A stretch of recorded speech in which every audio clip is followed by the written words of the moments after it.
Your furry besties are back for another episode of No Man. I'm Will, and this is my co-host. Joanne, don't forget to hit that like and subscribe button and hit that notification bell so you don't miss a single episode of No Ma'am. All right, friends, so start your engines and grab your wigs, because today we are doing the unthinkable. We're ranking all 17 regular seasons of RuPaul's Drag Race, from flop to fab, from filler to fierce, from meh to, well, you get the point. But, Giovanni, do you want to give our friends an idea of how we came about our rankings? Which is what we felt like. We just put random numbers in a box, pull them out, and well, that's number one. That's number 17.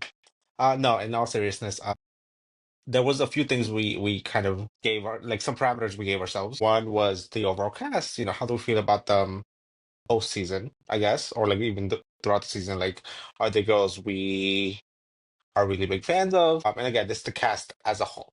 Was the cast serving during the actual season? And it's not just on what was actually presented, but based on like interactions as well, like, kind of how they interacted with each other, challenges. Like, what were the challenges given? Were they good challenges? Were they, because, we've had some really amazing challenges, and we've also had some really bad ones. And then finally, it was runways.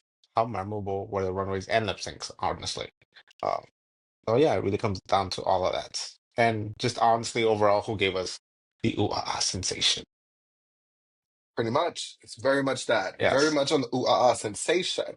Okay, so coming in at number 17, we have season 12. Ooh, some girls are Now, gonna hate us. right. You know what's so funny? Because Kay, obviously, shout out to Kay, if you know, if you know. But Kay said that season 12 was one of their seasons that they enjoyed. And I just thought that was so interesting because obviously I didn't want to give away the fact that season 12 was our number 17. But I just thought it was really interesting that they thought that season 12 was a good season. And to me, I think we talked about this, right? The season aired during COVID-19, so it was very at a disadvantage already. People were a little disengaged because we were dealing with the pandemic. This was supposed to boost our morale, but it really didn't because it gave us that wonky ass edit because of the Sherry Pie erasure, right? So I would love to know what the original edit would have looked like without erasing Sherry Pie. So, producers, if we can get a cutting room floor, like edit of season 12 originally, I think would be really great. Hmm. And then also the finale being on a Zoom call, like just made the season feel disconnected. It did. Like you said, it didn't bring us the joy that the seasons usually do. And I hate the fact that the edit lingers over the girls this much after the season aired because I think it took away so much from the cast, which was an amazing cast. We had some amazing girls on there, but I think that edit just really brings it down a lot Yeah, and kind of the shadow it cast over everyone and everything. yeah, it feels weird. We don't know. And I think that's why Jada felt the way she felt during, All Star 7, right? Feeling that she wasn't a deserving winner. It's because the edit didn't make her look like she was so that of a strong winner, even though she was, right? And so I just think we have all of that came into play into why this was our least favorite season. Coming in at number 16, season 10. And to be honest, I know we talked about this, but really, I really don't remember anything about season 10 other than Vanjie, Miss Vanjie, Miss Vanjie. That's literally Yeah. No, what I remember. I felt weird putting this one this low because Aquaria is one of my all-time favorite winners, one of my all-time favorite queens. Fun fact, very first episode, we ranked our favorite, what was it, 15 queens or so of all time. Aquaria was on every single iteration of my list, like top three. But I made so many edits to that list because I just could not narrow it down when it came to like the last five. That she got lost in all that commotion. And I remember telling you, well, as soon as we finished filming, I was like, fuck, I forgot to put Aquaria on the list. This is true, you did. And I was like, oh my God, you really did forget And I always Aquaria. talk about Aquaria. I love Aquaria. Always, Um, always. but this season, I think, yeah, like you said, there's not much to remember it postseason. I think there was a good group of girls, they had a couple of good moments like Monet's lip syncs. Um, I really hated that finale. especially because this is the finale right after first finale after the iconic season 9 finale. And it was, I think the girls were trying to do too much. This is when we got the infamous butterfly mishap. The reveals were so obvious and they didn't make sense with the songs. I don't know. It just, for me, it was an okay season, and then the finale for me just left a really bad taste in my mouth. Yeah, I mean, also you had Cameron Michaels lip syncing like 4 times, so practically she sent everyone home towards the end of the season, Hmm. and it was the Cameron Michaels show. And then obviously we had the finale with Asia and the Butterflies. But I think all of that, there was still a lackluster season for me What still. was the? It wasn't. What was the musical? Was it the Farmer musical? No, that was not that. Was it? It Yes, was it that one. was. Yeah. Yeah, from a See, and Roscoe. yeah, that's Yep. like my least favorite musical of all time. Yeah, So no, no, wasn't ma'am. wasn't the greatest. Yep. So if you did see, if you were able to like, get a sneak peek ahead when we did it, coming at number 15 is the first season or the lost season, The right? last So we have season, season one. And so season one, right, to me, obviously I wanted to give it an honorable mention because this season was the first one that started it off, right? So anytime you do a first of its kind, it's always gonna be a little lackluster. It's gonna, we're not gonna really work out the kinks. We're gonna have some of those things that's a little weird and awkward. Then we had the Vaseline filter, so that was also something. And a lot of those looks, if we were to judge it with pedestrian. our standards this time, it would be very pedestrian. They were very off the A lot of them rack, look very off the rack, very rainbow wet seal. clearance. No, no, you mean clear? It's not even like clearing. Straight up Santee Alley. Which again, And then obviously we for drag at the time is what it was was. good. It's It a was reflection of amazing. what drag was at that time. But So drag yes. has elevated so much since then, or has transformed, that I don't think those looks look those looks live up to the looks we are being presented with now. Correction. No, correct. And also, you had that iconic Chanel moment where she eliminated herself for being beautiful. And, And then you know, shook her ass in front of the judges. right. I mean, she started it all, right? Chanel was the first self elimination on Drag Race. So you got to think of it like that, right? Well, Like, she was going home anyway. I I mean, digress. she could have made, no, no, no. I think she could have made it all the way to the top. She probably would in the top three. I don't think Rebecca would have made it if Chanel was there, but we digress. 14, coming in number 14 is season 11. And so again, right, we had Vanjie being back, right? That was good. I think we got, to see like Vanjie, evolve, right? And you understand why we love Vanjie because we love Vanjie. We had their reading challenge that was probably the worst reading challenge ever, ever. Was a Girl, big moment. no fucking ma'am. Yeah, and then we also had this weird edit to make Silky look like the villain when no shade, the actual villain was Evie. Kind of, yes. I don't really think there was a villain in this season, honestly. It was Evie. I don't think Evie was so. the villain. Yes. I mean, we could have a whole episode as to why Evie was the villain, but Evie was the villain. I think she was just honest and very blunt with her opinions, and I don't think that makes you a villain. No, but I think that's what we get it. I think that's what we get it twisted. We think villains or villainry or villain, whatever. We think villains have like are malicious characters, but sometimes the villain edit could be someone that's super shady, the Okay, one yes. that See, stirs the competition, like stirs the pot and provides great television. We always need an antagonist and we need a protagonist. And I think the villain in this season was Evie. okay, maybe then I need to go rewatch it. Honestly, this is one of the seasons I don't think I've ever rewatched a Hello, that's single why it's number episode 14. of this season. Honestly, I just never had an interest to go back and do it. No shade to the girls, because listen, some of these girls are amazing. Like Raja went on to win Canada versus the World. Soki was her runner-up. Brooklyn Heights was the host. Like that in itself is iconic on so many levels. The girls, absolutely, like it was for the most part a good cast. We're not going to talk about that one girl, but you know, and her boils. We're not gonna do that. We're that not was talk about her and her disgusting. boils and her sis. Yes, we're not Sis, gonna do that. sister. Yes. Yeah, but like if you think of it, right, like there is some elements in that, but the fact that case in point, the fact that season 11 is number 14 is the reason why you've never rewatched a season. The reason we've never, other way around. The reason it's number 14 is because we never rewatched it. Yeah, it's Yeah, like you've never watched a we season. never want to So go back. like, The girls are no. gonna hate us for the next one, girl. Coming in number 13 is season 17. Now, this is probably going to be the most controversial ranking of them all, and I'm going to tell you why. One, this should be a little higher because this is the most recent season. This is the season that just finished airing. The reason why it is low, and we're going to tell you why it's low, but hands down, this is probably one of the best drag race promos Oh, out fuck. there, right? So we're going to preference that, but it still was a lackluster season. Long as fuck, but lackluster. But they did try to give us the Badunkadunk tank, which was something different, but it didn't go anywhere because it was so heavily produced.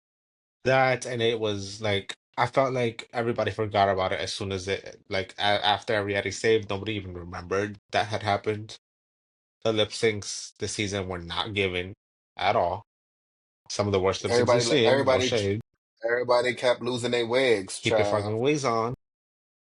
And overall, I don't know. I don't think the edit did that many favors for a lot of the girls. Nope, they're not. Also, like I would have wanted a little bit more shade. I wanted a little bit more drama, but I have to I remember that the queens were all really young, right? And so I wanted drama from like, the earlier seasons that reminded me of one of the earlier ones, but then again, we weren't going to get this on this season, so no. Yeah, no, okay, so okay. Yes, I was about to disagree with you. I was like, no, there was drama, but I think it was a different type of drama that we wanted. Yeah, it was Yeah. Susie versus the world, Not yeah, or the world versus Susie. that some other things too. But overall it just felt more like catty behavior, catty childish behavior rather than like good drama. Yeah, I mean, it was funny. Season 17's Untucks episodes were way better than the actual season Oh, episodes. fuck. Oh, fuck. Ooh. Anyway. No Also the shade, challenges were no not shade. that good, honestly. Correct. Like, They were no, not. no. They weren't. Anyway, But there you have it. Coming in number 12 was season 7. Now, to be honest, right, we disagreed. I disagreed with Giovanni. I wanted this to be lower on the list.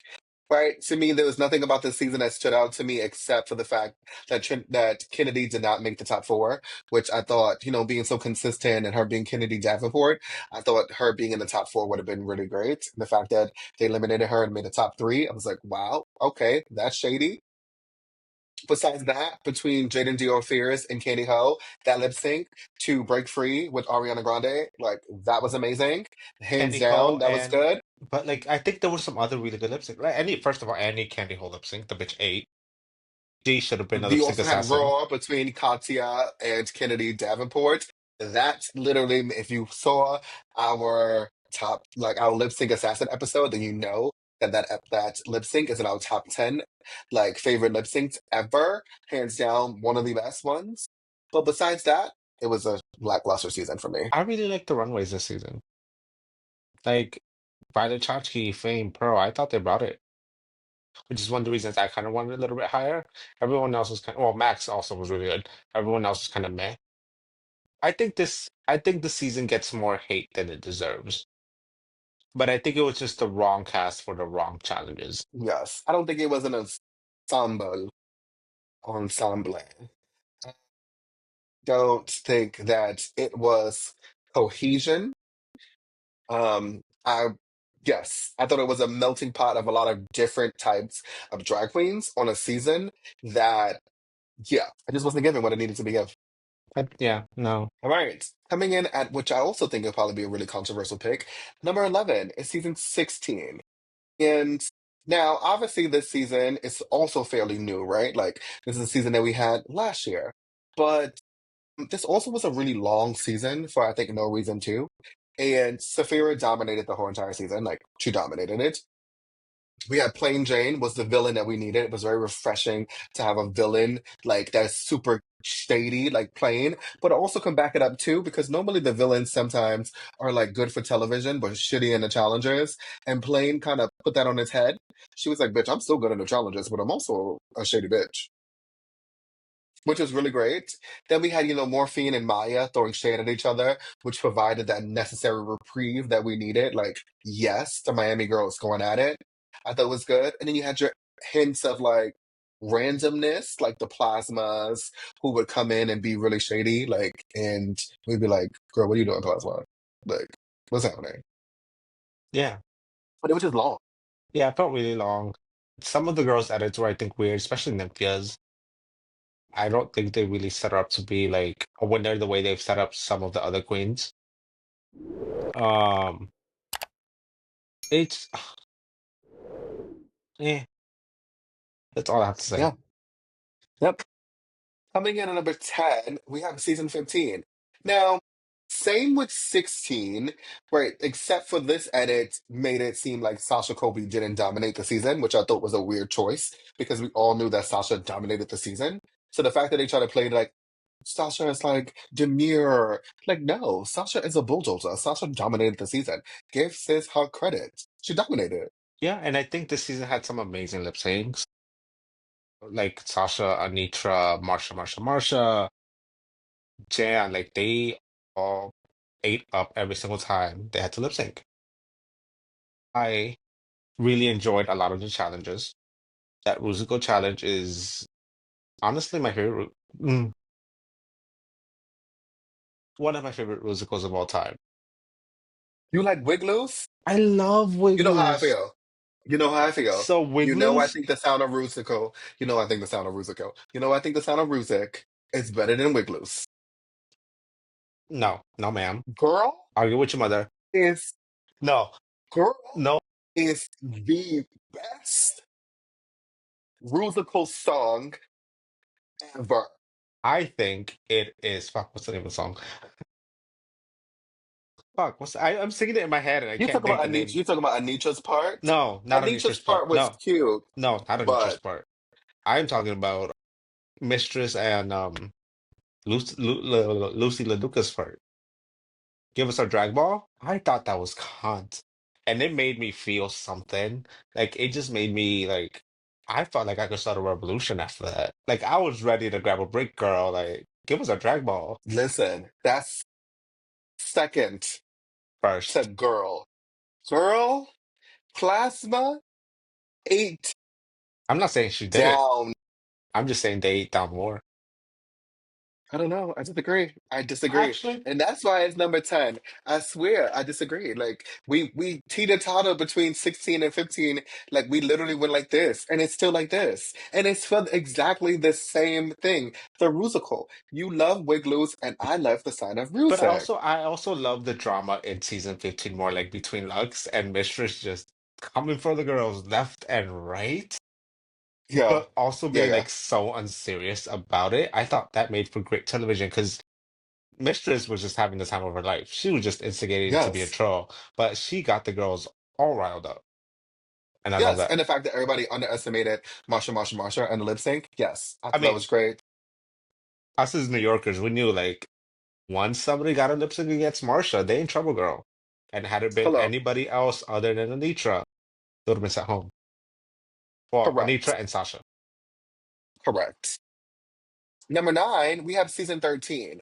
Now, the reason why this is in the top 10 for me is because I thought it was very unique to have all the queens in the first episode lip sync against each other, and then you sort of send them home, right? And so a lot of the girls thought that they actually were eliminated. And so that just brought an extra level of like meant to the season. And I was like, oh, this is going to be a good Yeah, season and because the girls were devastated, and right? the, Tamisha was like, the lady said, go home. there are also some very iconic one-liners like that. Like, if you don't got star quality, get the fuck out of here. Lalaurie was like, fuck, what was it? You can't be like tripping on these good people's runways or whatever the fuck it was she said. I love saying that. I love saying like, but I adapt that to She whatever was the like, situation is that I'm saying it in. So like if I am like, I don't know, like spilling a drink, like, oh, you can't be spilling a drink in these good people's home, like, or whatever it is.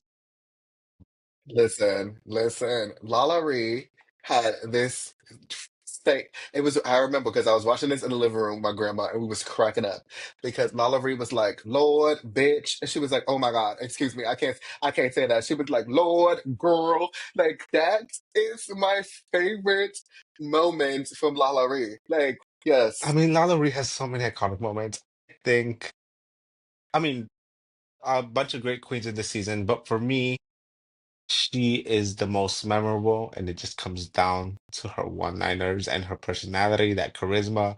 That girl should have been sent packing without a lip sync for that damn design challenge. I'm sorry, not yeah, sorry, actually. I think everybody agrees for that. But I love that she stuck around just because of the whole Lottery experience. yes. It was so good. Yeah. But I mean, there was Yes. All other right. great things about the season, but yes, we digress. Yeah. Next. Coming in number 8, we have season 14, which majority of the girls from All Stars 10 are from season 14. But this one had the chocolate bar twist, which again was hilarious to watch, but it was heavily produced, right? It And it it just striked a lot of went those on for so long. memes. It did go on for too long. The Snatch game was so bad that it created the highly anticipated Lollapalooza during like an actual regular season of Drag Race. That's when we started having these like lip sync episodes. Then we had George's gagging everyone by winning the design challenge with her napkin dress. And so The that girls were was, bad. the girls, Daya? aka Diabetti. Daya? Then we also had George's gagging everyone again for saying Bosco should have go home because she was been in the bottom 3 times in one episode.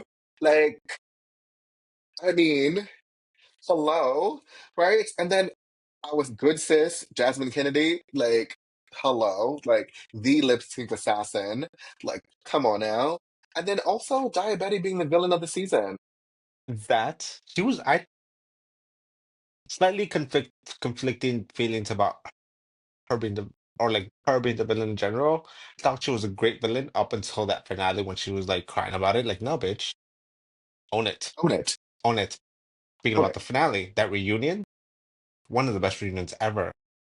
Like her and Jasmine going back and forth about being like, you don't call me, you don't text, whatever. Like that was amazing.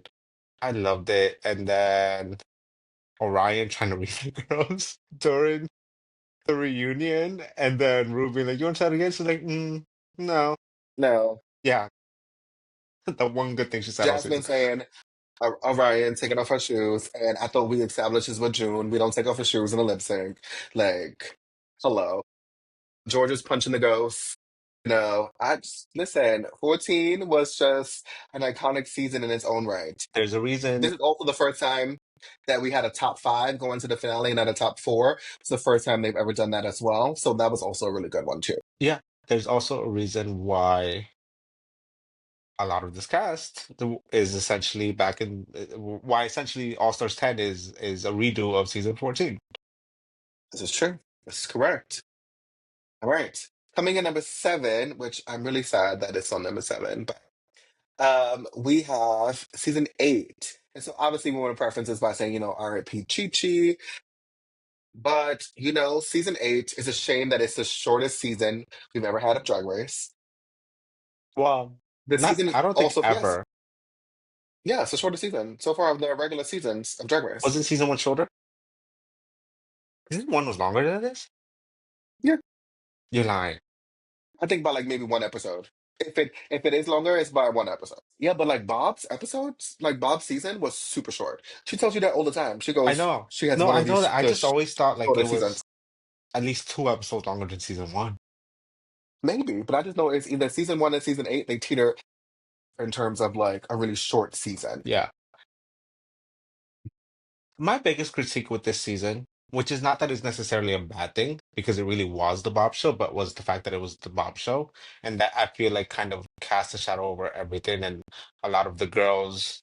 let themselves fall because of that. Like, Thor, Thor, I'm looking at you, I love her, but like the whole time, instead of focusing on what she should have been doing, she was focused on what Bob was doing. And she's an amazing queen, like in her own right, and I thought she would have gone even further, but I think she was just so in her head about Bob that it did not let her really achieve her full potential. And Hmm. again, not saying that I'm not saying that it being the Bob show is a bad thing. I just think it made for a really obvious winner, and I like it better when there's a little bit of competition at the end. Nobody was taking that crown from Bob, and rightfully so. She absolutely deserved that. Nobody could take that crown from her, even if they tried. I just like it a little bit better. That's the reason why it's a little bit lower for me when there's more competition at the end and you're not quite sure who's going to take it. Yep, agree. All right, coming in number six, we have season two. And so, RIP Sahara Davenport. But season two was literally the start of Drag Race as we know it, right? Like it was the beginning to what we have learned to love and care about so much when it comes to Drag Race. I love that Nicole Paige Brooks is back on our TV screens on All Stars 10, right? So I can't wait for her bracket to air because I know she's going to give us Nicole Paige Brooks from Atlanta, Georgia. Take because she's going to let the You girls have to have you it. have to say it that way. Tara being the most problematic winner ever of Drag Race, right? Then you had, Raven and Jujubee. This was when they talk about shade. Oh, the girls, the girls hated each other. And Like like when we talk about an ensemble, gosh. I hate using that word for like amongst the girls, but like some of those girls really did not like each other. You had some iconic fights. You had Morgan with Mystique, like bitch, I'm from Chicago. You had Tyra and Tatiana, where she like, and I don't like you. So what? I And don't I don't like like it. you. And I mean, there was many more. Raven and Tyra, and she's like, I never said that. And then cut to the confessional. Her book was shit. Her look was shit. Everything about her was shit. So many iconic, dramatic moments.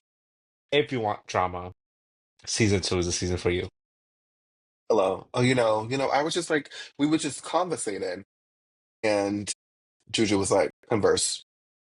And then Tatiana was like, what? She was like, nothing, girl, nothing. So yes, season two is that girl. Coming in at number five, we have season three.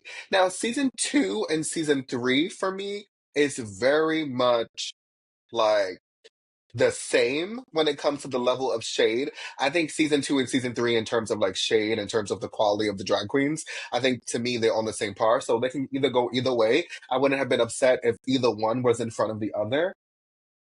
I think this one, obviously, Raja winning this season, and you had Manila as her runner-up, and then Alexis as third place, iconic. Phoenix is back on our television screens, during All Stars 10. You had Mariah Paris Balenciaga mug for days, right? Like, and she's like, "Where's my purse?" Like, hello, I said it now. I'd be like, "Where's my purse?" Like, that's my line. Then you had drag is not a contact sport because of India Farah and Mimi. I'm first. Like,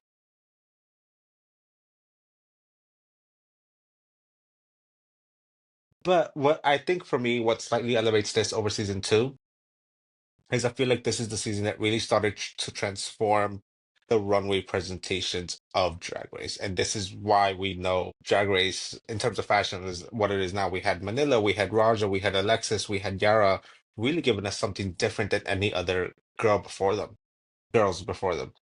And I think this is when we really started to see that transformation of like, okay, well, we can't just put on a shake and go wig and like a little body contrast that we find at the mall on the clearance rack. Like, no, we really have to start stepping it up and wearing things that are crafted to your body. So that's the only reason why it's slightly above season two for me. correct. I agree. Right. Coming in at number four is season four.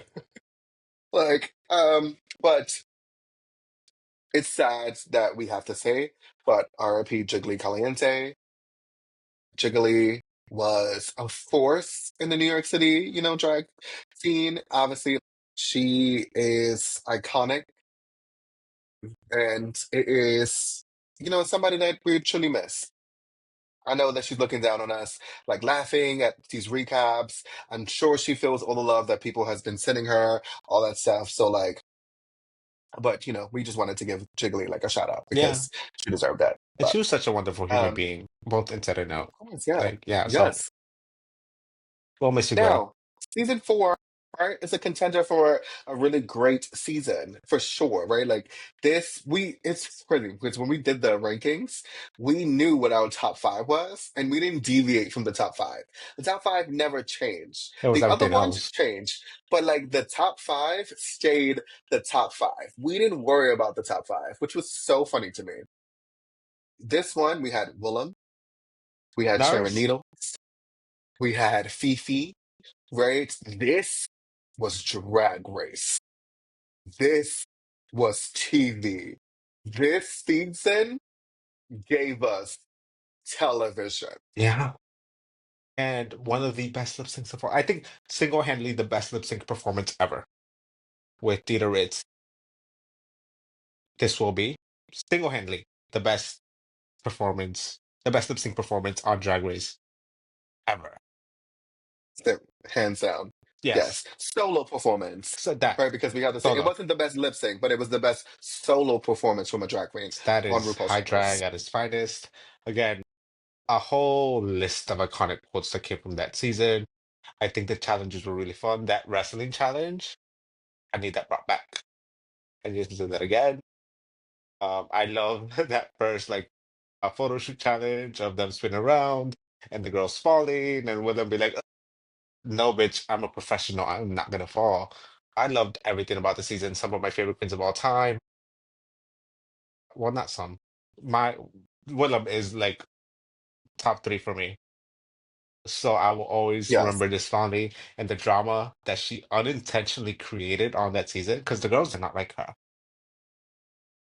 Fifi hated her, but the drama that that created was so good. And obviously there was the infamous "Go back to Party City where you belong."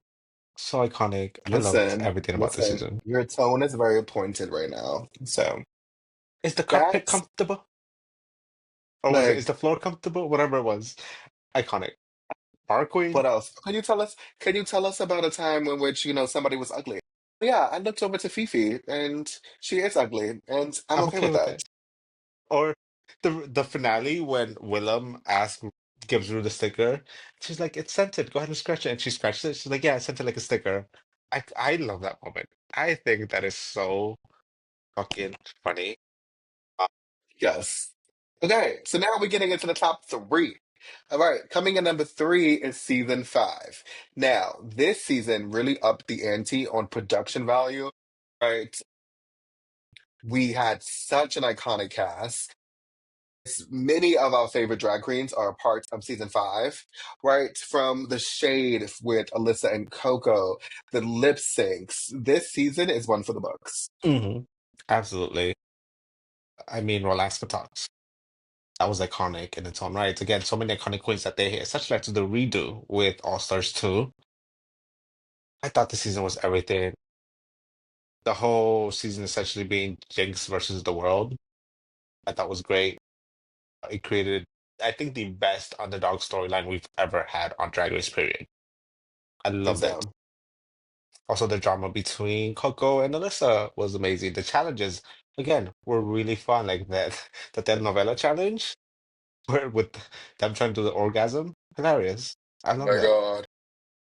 And the lip syncs, sorry, the lip syncs, iconic. But anyway, number two. Yes. Coming in number two, we have season six.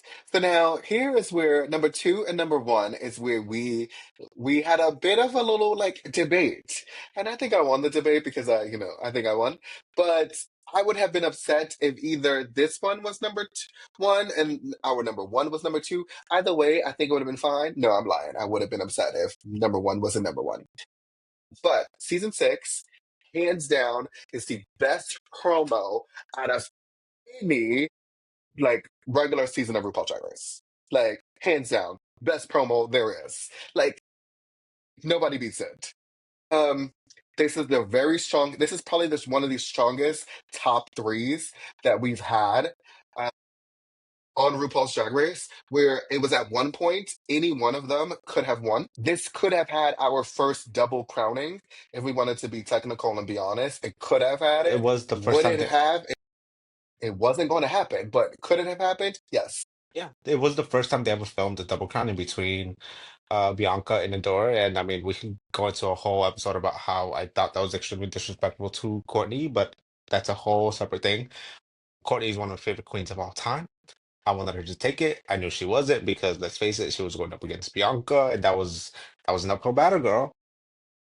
But this was such a good season. Again, the drama, lip syncs, fun challenges, runways. It was. I mean, I could go on and on and on and do a the whole hour-long episode just about how much I love season six. But Yep. today's not that All day. right.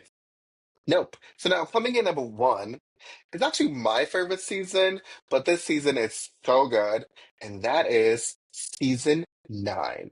So, I mean, do we really need to explain why season nine is the best season? First of all, this cast is stacked. There's so many great drag queens on this season. In fact, three out of four of the top four are RuPaul Drag Race winners. And the only one who isn't is And because she hasn't come back. correct. And I don't think she ever will, but I mean, I think Peppermint is a winner in her own right. So therefore, like the activism that she's doing on behalf of all of us, but in particularly the trans community, I think she has won. I don't think she needs a RuPaul's Drag Race crown, right? Like, but would it be great for Peppermint to come back? Yes. Like, I think it'd be really great for her to come back to see what she's done. Like, fully realize Peppermint, like, be great. But Shea Coulee, winner. Trinity the Tuck, winner. Sasha Velour, winner. Like, season nine, stacked. Yeah, and I mean the finale. The finale. I mean, we won't go into it. Like everybody knows what happened in the finale. Once those rose petals dropped, Drag Race changed forever after that. Maybe not for the best, but it definitely changed Drag Race forever. And I mean, the reason I wanted it this high also is that first episode. Hello, Gaga. Best Gaga. Yes. best guest judge ever. She really was. And that was a really great season too. I mean, a really great season first episode. But yes, Sasha Velour single-handedly changed the trajectory of Drag Race finales ever since Hmm. Yeah. with Rose Petals. Like, season nine is the best. So, there you have it. 17 seasons, zero regrets, and at least three moments where the Drag Race fandom is about to fight us in the I comments. think it's more And than that's three. okay. But, guys, if this episode made you mad, here's what you do. Hit that follow button on your favorite platforms, whether that's Spotify, Apple, or iHeartRadio, because we're everywhere, right? Leave us a 5-star rating.